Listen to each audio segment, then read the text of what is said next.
Atomic structure is all the parts of an atom. The nucleus holds the neutrons that have no charge and the protons that are positively charged. The shell is a part of an atom that holds the electrons, which is negatively charged. The first shell can hold 2 electrons while the rest can hold up to 8. The outermost shell of an atom is called the valence shell.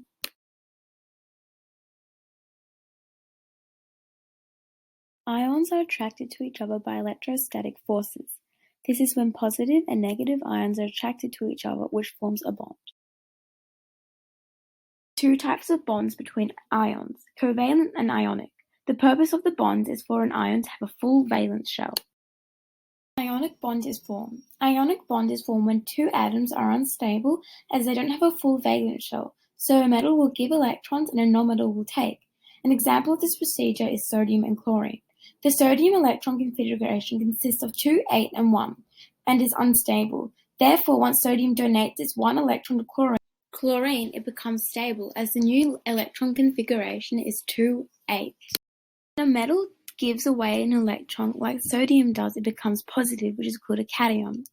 And when a nonmetal takes the electron like chlorine did, it becomes negative, which is called an anion. The ionic bond between sodium and sulfur occurs when two sodiums give an electron from their valence shell to sulfur. As the electron configuration of sodium is 281, the new electron configuration will be 28.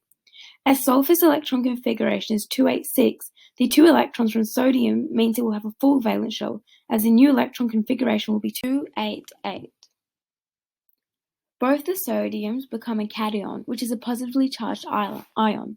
This is when an atom gives away an electron and becomes positive. The sulfur becomes an anion, which is a negatively charged ion. This is as when an atom takes an electron from another atom, it becomes negative. Sulfur becomes negative too, as it took 2 electrons from sodium. An ionic compound has no overall charge. This is as the positive metal and the negative nonmetal cancel each other out, making the ionic compound neutral. A covalent molecule is formed when 2 nonmetals don't have a full valence shell, so they share electrons. An example of this is 2 hydrogens and 1 oxygen, which makes water. The hydrogens want to fill their first shell, meaning they need 1 more electron each. The oxygen wants to fill its valence shell of 6 electrons, meaning it needs 2 more electrons. Hydrogens will each share an electron with oxygen, meaning the hydrogens get a full valence shell as well as oxygen. Covalent molecules have no overall charge as they have a full valence shell, making the bonds stable.